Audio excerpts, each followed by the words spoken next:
Hey guys, welcome back to my channel. My name is Angela, your own bookaholic brownlim. If this is your first time here, what we do in this channel is talk about books because you and me are complete book nerds. So if you love this channel, please do not hesitate from subscribing to it and also like and share so that fellow book nerds can discover this channel. So today I am going to review a book which I just finished reading yesterday, which is Senlin Essence by Josiah Bancroft. So without further ado, let's get into it.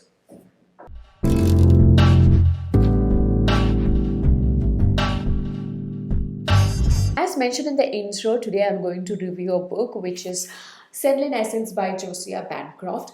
Now, the reason I selected this book as part of my August TBR is because this book is part of a read along that is going on in one of the Discord server that I am part of. It was decided that if we all start book 1 in the month of August and cover book 2 in the month of September and book 3 in October, we all will be right on time for the release of book 4. That's one of the reasons that I selected this book for my August TBR. And the second reason is definitely the raving reviews this book has been receiving, especially from the likes of Mark Lawrence. So before moving into the detailed review and also letting you know what I thought about the book, I would like to give you a brief plot summary. Now the summary is going to be completely spoiler free. In fact, the entire review is going to be spoiler free so that you can read the book yourself. I don't want to spoil any experience for any readers here. The book follows the story of a man called Thomas Senlin. He is a very shy, bookish academic, and by profession, he is a headmaster. And he is recently married. The thing about him is he is obsessed by a structure called the Tower of Babel, and this tower is considered to be humanity's greatest marvelous creation resulting from human ingenuity and technological advancement.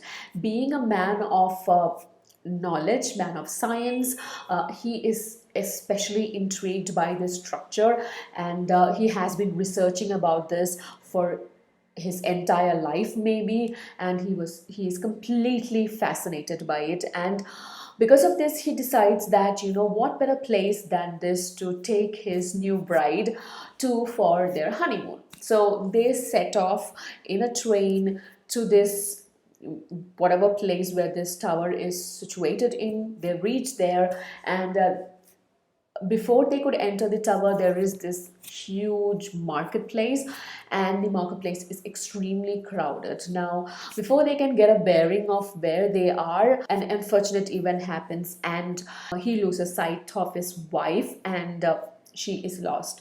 He tries to find her. There is no way. Days passed. He cannot find her, and the entire book or the rest of the book is his effort in finding his wife. They had booked a room in the third level of the tower, so that's where he plans to go. Now I have to talk about this mysterious, fascinating, incredulous tower. The Tower of Babel are divided into several levels, and each level is called a kingdom, and it's a civilization on its own. And the tower is so high that nobody knows how many levels are there, because the top of the tower is covered by mist and cloud and fog. All accounts of this tower that's available for the general public outside the tower who have never visited the tower is that this tower is beautiful. It is marvelous. It's the greatest thing man has ever created. But when Senlin enters the tower and starts his journey, he encounters so many unfortunate events that he realizes that the tower is not what he expected at all. It is dark, it is sinister, it is full of secrets and dangers.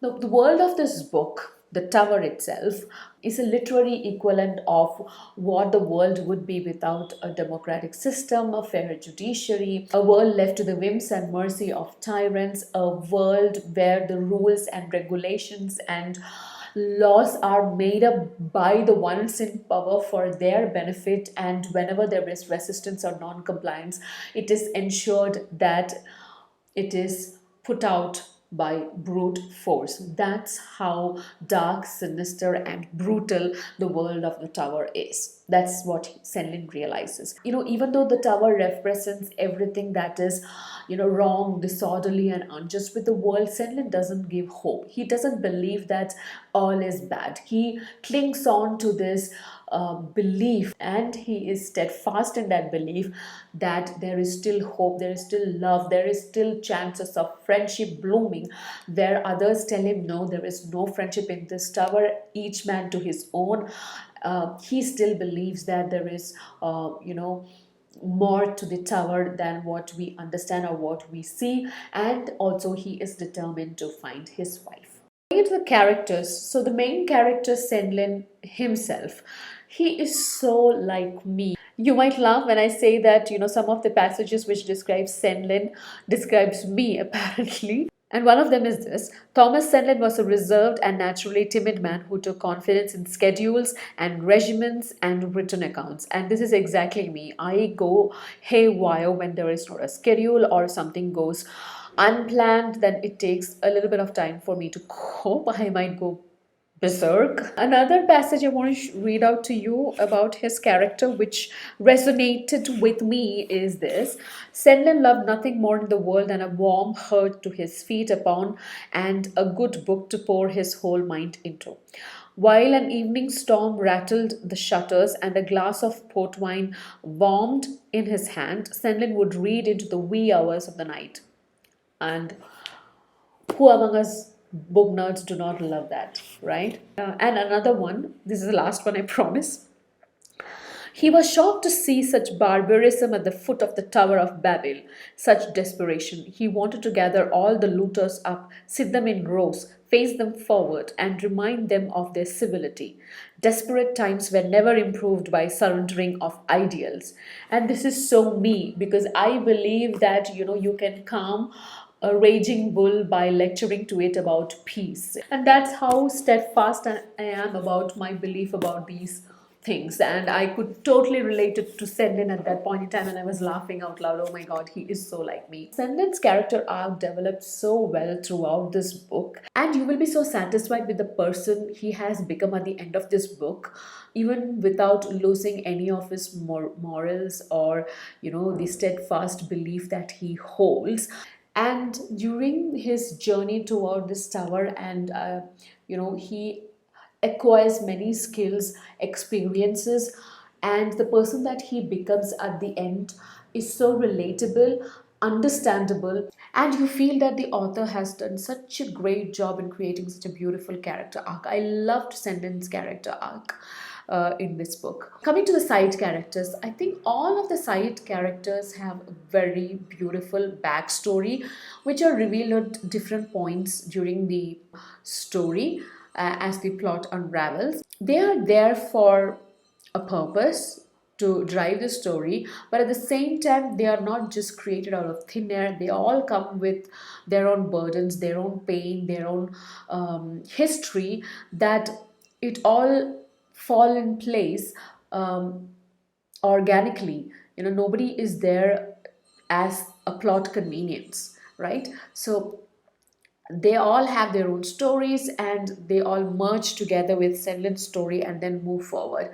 That's how I felt about the side characters. Nobody is created as a, what do you call that, a lackey. There are some despicable characters, and they are also so well written that you hate them so much, but at the same time you understand why they are that way, because you will definitely find those kind of people in real life, and because of that they don't seem artificial.